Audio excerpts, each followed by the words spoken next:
Hello and welcome to KRAN Podcast, Stories Without Limit, where we share inspiring stories from people in their journey. And today's episode, we were speaking with a student who received the Sanctuary Scholarship from University of Kent.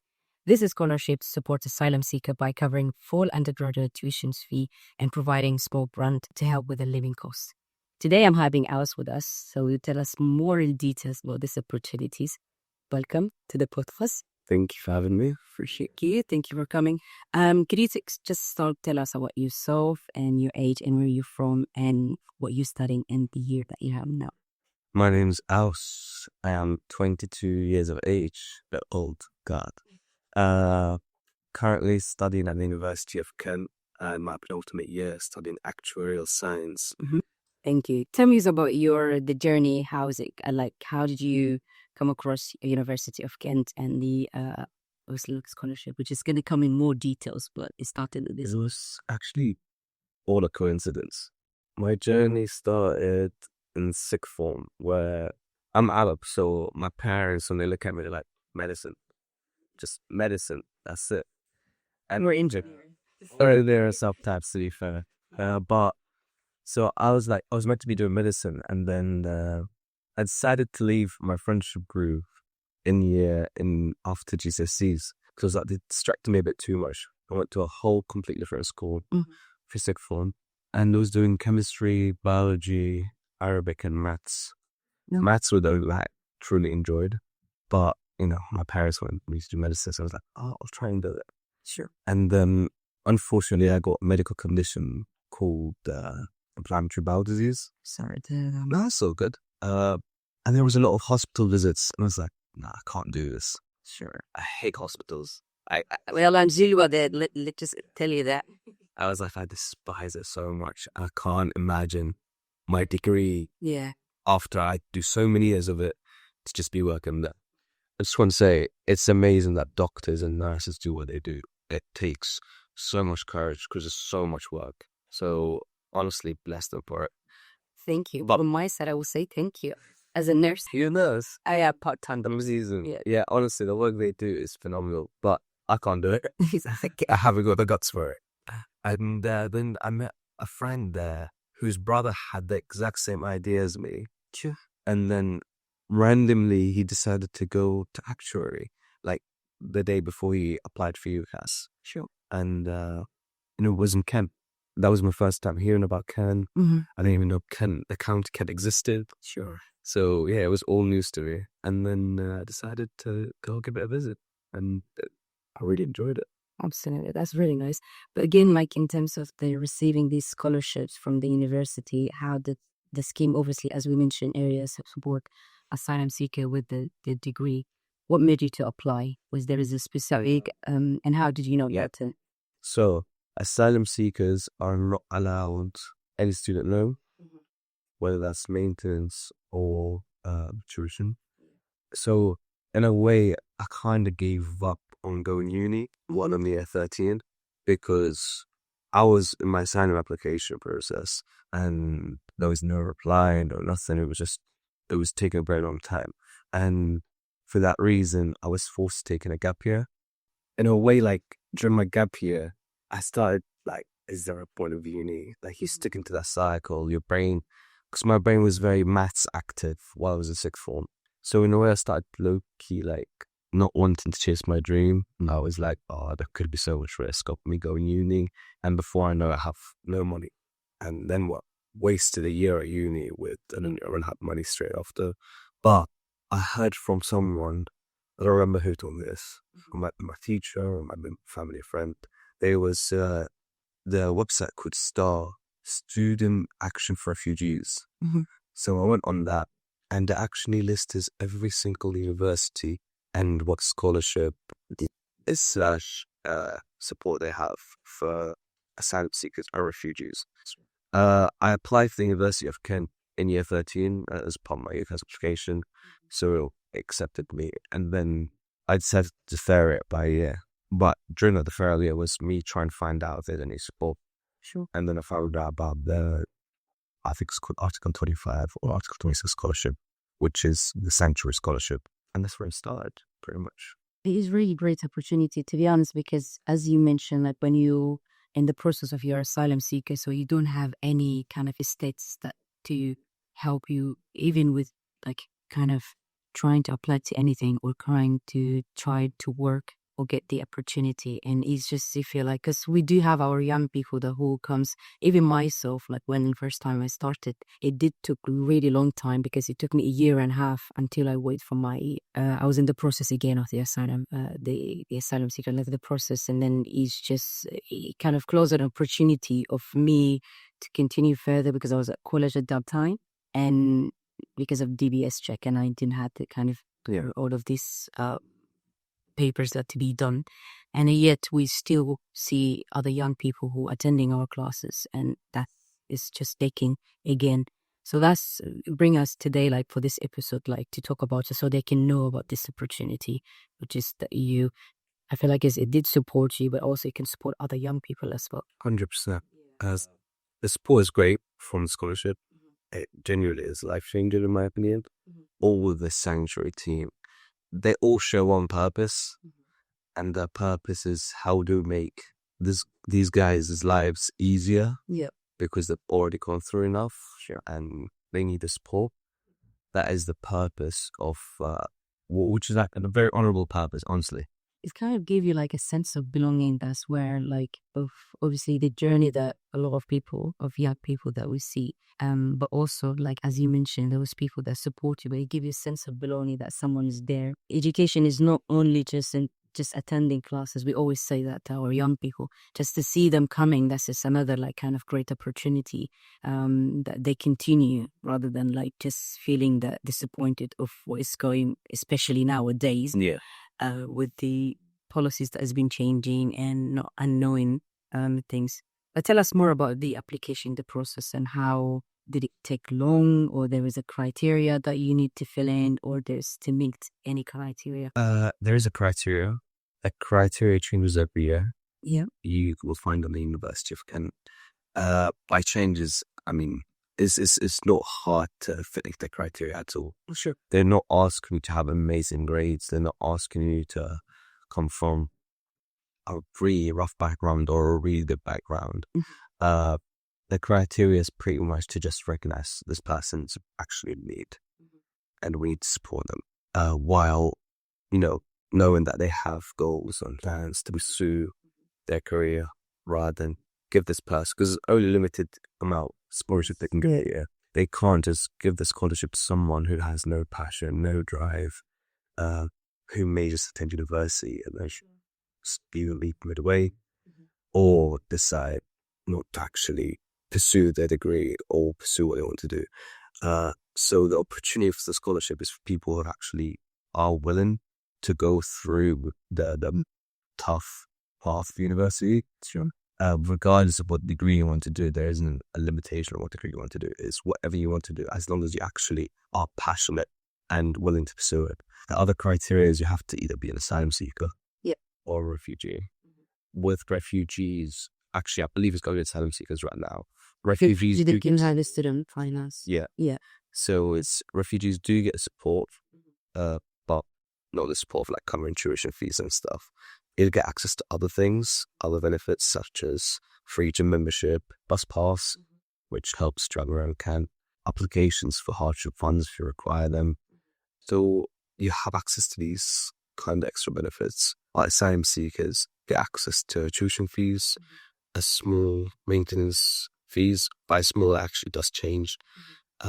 It's very helpful. The minimum on the website is the very minimum, which changes every year, and it does exceed that. It has never been at the minimum because the work of the university, we always try and fundraise. This year we did the cathedral, which was a very successful event, which allowed to raise more money for the other scholars and sanctuary students. Other things that come with the scholarship: mentoring, career advice that comes with the university, but also having access to network. And in these events, you will meet very successful people, and it's very helpful. I'll leave that. That's very, very helpful. It's more of like, I see it as a person center where like you have all of this support, but also it's just when you finish, you feel like then you can go on by yourself and then just have that network with others rather than just here is the in terms of education, because a lot of people misunderstanding of how asylum seeker or refugee the support they need mainly like just to kind of give rather than just allow them to kind of process everything, and then they will do much more work. And we see a lot of young people even with my journey like where I needed support at the beginning, but then after that I was just off by myself. Yeah. And that's kind of like really helpful, and I see it in the way of in the person center, as I mentioned. You did say there is a limit, is there is a number of how many people they can apply a year, and Except a year. like how many like numbers is like, is there's certain number that they accept in a year? Yeah, the criteria is changing every single year. Mhm. But it's only changing for the better. That there is an increase or increase in the amount of students we can accept, because the sanctuary team or the people who are helping raise the money and stuff are getting a lot of recognition for their work, which is which allows the raising of more funds and therefore more scholars in return. And also is the fact that the year that I applied for, there was a humongous backlog for asylum seeking applications because of COVID. Yeah. My asylum seeking application took about 3 and a bit years. 3 years. Over 3 years. Over 3 years. Exactly. And during that time, the people that were with me were also going through that as well. And the problem with that is if there's an asylum seeker, they have to be provided support throughout the whole term until they get their refugee status. The uni wouldn't have to support your tuition fees, which allows for extra funds for the students. But luckily, I believe Home Office has been much better. Been better in the sense of just timing has been better since the backlog of those like 3 and a bit years for asylum application was slightly outrageous to even hear from them. Yeah. And do you get the support with the application itself? Because again, especially if English is not your first language and then trying to figure out how to apply to this, do you get the support from the university? Usually don't support from the university. They are very willing to support people in their application. So in terms of application process, you don't need to worry much about it. It's very straightforward. I don't know if it's a form or an email, but the process wasn't tough at all, tough like the thing. And they always leave links or contact details for people who may require help, and they will provide you help. It is really good. And I wish for this, like when we end this podcast, like young people to listen to this and then to feel like they can go out there and then just apply to such an opportunity. And tell me about your feeling and how do you find out after that you received the scholarship? Like, was it, obviously it's a mixed emotion that you had, but tell us more so they can be more like kind of understand. With me, I was actually starting to give up on the uni dream. Especially because it was my third year and I was working full time, so I started giving up on the uni dream. But then I just received an email, and I was genuinely very overjoyed with it. I was very, very, very happy because it was like, oh, the doors have slightly opened. Yeah. To actually going back to the path I wanted to chase. Sure. So it very much so has changed my life. I started university and I knew very well that it's still going to be very tough, especially with the minimal maintenance support at that time, which has improved a lot. Because most people that asylum seek, they don't have just the expenses of themselves. Sure. Some people still have family that they need to support. Some people have family back home who they need to send money to and support.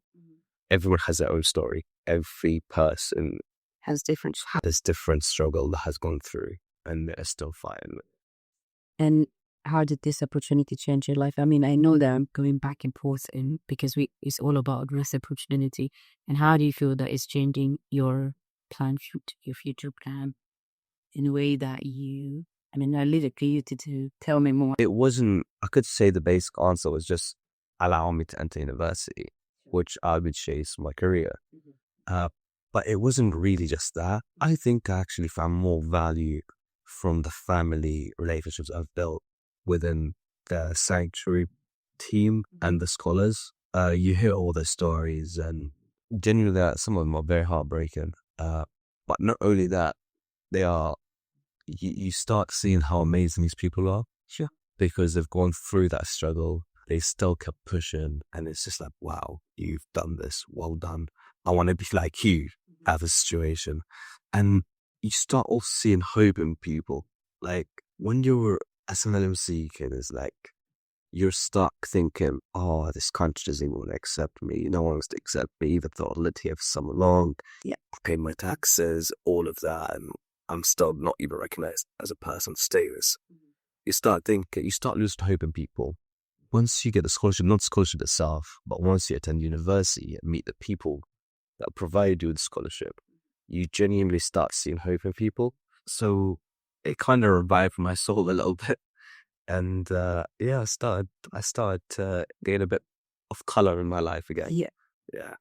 And this is like when first time I applied to German, like just when first time I applied to uni, and I didn't go accepted at the beginning. And the second time when I because it took me a very long time, because getting your qualification and then just working yourself with the bare minimum English that you had, and you give up because you feel like I really like every time, like whenever I used to go to college and I just feel like I'm give up on I'm give up and I'm not going to be at university. That's just kind of a way long. And I have a friend that she's always saying, oh, how was your university? And I keep saying to her, I'm not at university yet, but I'm at college at the moment. But thank you for that really nice kind of hope.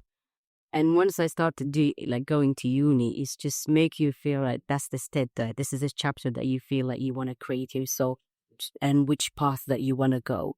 And a lot of young people that we see I used to attend the classes upstairs. I don't know if you see, we have like Learning for Life, a class for the young people to learn about the country and the education. And we had an episode as well, like talking about education within. So but a lot of them, they want to go to university and they feel like it's far away from them, but it's far that you can't even touch it.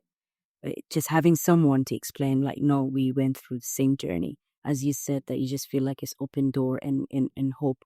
And so many people think that it's just giving the support in terms of, oh, okay, housing, which is, again, is kind of like a need that, but education is so big things that you'll feel like that's you're drawing a line for your own self. And do you feel like that's for to encourage other young people as well? What I would say is genuinely don't stop chasing your dream. Like, just keep at it. With the good thing about university, university doesn't care how old you are when you start. It doesn't care how old you are when you finish it. University is there for you to, if you want to be there, you can be there. Yes, it's a difficult process. Yes, if you are asylum seeking, it is very difficult. But even if you don't get accepted into scholarship while asylum seeking, remember that, inshallah, they're receiving your refugee status. Once you receive a refugee status, the university doors open once again. And the thing that you need to remember the most is, once again, it doesn't care about your age. You can apply to university at any point. So even if you don't get a scholarship for one of the universities, still, if you truly want to pursue that dream, don't give up on it. Yeah. But also, don't think that the University of Kent is the only option you have. There are a lot of universities that offer the scholarship. If you go on Student Action for Refugees, it will list you the exact universities. Okay, that's good. Some universities actually give you full maintenance and full tuition, even for refugees rather than just asylum seekers. So it can provide that for both. All you need to do is go on there, search up. You can filter out the area, you can filter out your status, and it will tell you which universities and what support they offer. That's where I started. And I think that's where everyone should start. Have a look there, and you'll be surprised at how many options you do actually have. I think going back again, like it's so good that you highlighted that so other young people can hear that. And believe me, even myself, I didn't know there is many, because I thought when we went to the conference, when you give a speech there, I thought it's only University of Kent that are giving that support. A lot of universities, and you got to remember, even though I've spoken about the University of Kent's sanctuary team, but I truly believe that all the other universities teams are just as hopeful, are just as supportive, because they decided to go down that pathway of supporting these students. Sure. And if you don't have love for people or care about them, you wouldn't do that. So I truly think they also care about you just as much as the University of Kent would do. And I agree if they giving all of this support, because it's giving a purpose to someone that because we always say a journey to come to the UK is one journey to come to the UK, but that's another journey to live in the UK. Yeah, I mean, there's a lot to talk about this one. So the scholarship is designed obviously to support people seeking sanctuary, as you mentioned, if they are facing very difficulties experience. How important is access to education for people in a situation? And I understand that you highlight of opening doors, but like to emphasize it more of this opportunity is there, grab it. Yeah. How important would you emphasize for the young people who are listening today? I've gone to university, so I would say go to university. My unbiased view from someone who's in the finance sector is there are a lot of other pathways you could take to achieve your goals. One which I think is genuinely amazing, if I had the opportunity I would have taken it, is apprenticeships. Literally, I was just about to say he's going to skill about apprenticeships. Apprenticeships are phenomenal. They give you the work experience, which, by the way, if you go to university, it doesn't guarantee you a job, especially in this economy right now. Yeah. That is specific. I mean, when it comes to healthcare, you access it. I mean, with nursing, because obviously there's less to do, but you may need it. But I agree with you.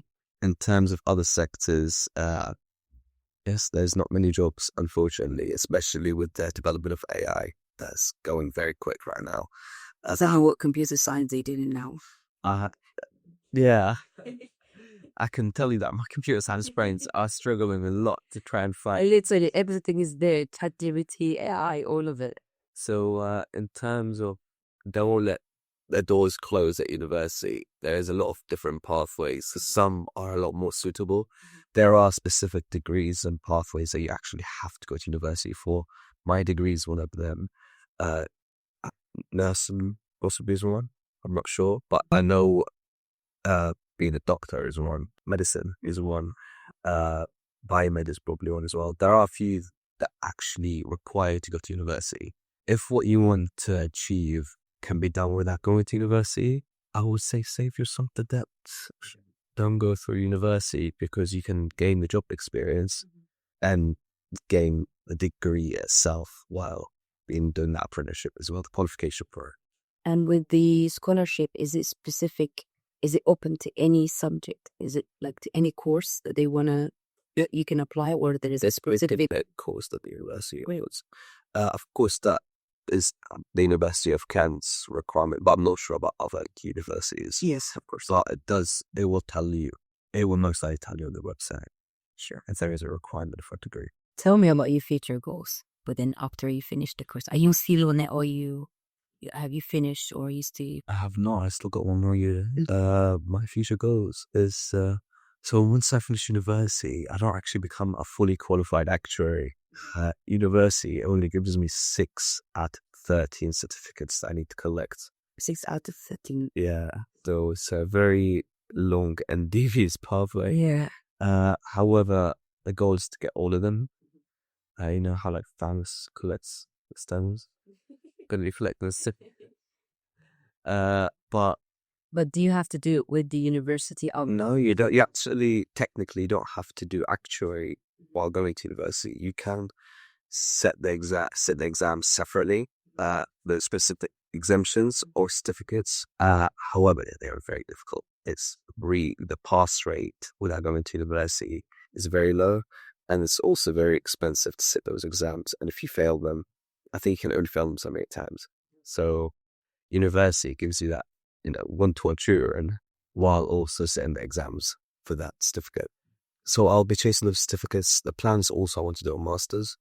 Whether I do a master's or not, it's another story. Sure. Well, we'll see if there's the job market is not as cooked as it is right now. And if I get a job, I'll probably want to do a master's. If I don't get a job, I'll probably go do a master's. Well, in any way, good luck. Thank you so much. All the best. before we finish, what advice would you give to other young people who might be thinking about applying for the opportunities like this? I know we talked about it like a lot. Is it just more like, could be direct or could be like, you did highlight some of it, but My advice is university is not the end of the road. You can be the most successful person in the world without going to university. I can promise you that. If you truly do want to go to university, do believe that there is a lot of opportunities. There's a lot of support there for you, whether that's at the University of Kent or the very many other universities in the UK, whether that's in Scotland, Glasgow, London, Manchester, all of those locations actually offers full, and I've checked that personally. sure. Do apply for the Sanctuary Scholarship. If you do truly want to go to university, they will recognize how much passion you have for what you want to do. People are kind. The people behind these things are very kind people. Sure. Their goal is to support you, not to put you down. But even if you don't get the scholarship, remember, you can still go to university once you receive your refugee status. And the opportunity of apprenticeship as well. There is that alternative pathway. From a financial point of view, take that pathway. Honestly. Thank you so much, Aws, for this episode. But I hope that it will help other young people, and just to know that there is a support there that you can access it, and it's not end of not having, because as I mentioned, when first came here, it was all about like GCS, maths and English, that you don't have it. I say is end, that's the end of the road. But kind of this opportunity is to help other young people. Thank you for joining us in this episode. It was great to hear about your journey and your experience receiving this Sanctuary Scholarship at the University of Kent. So thank you for coming here. Anytime. Thank you for having me. We would like also to thank the University of Kent and the team that behind the Sanctuary Scholarship. Aws mentioned so many names that they support him for this opportunity and supporting students seeking Sanctuary to access higher education as such an experience. We hope this episode will inspire more young people to explore opportunities like this and continue believing in their goals, similar as Aws and other students as well receiving this Sanctuary Scholarship. To our listeners, don't forget to check our podcast for other episodes. Till next time, stay tuned and connected.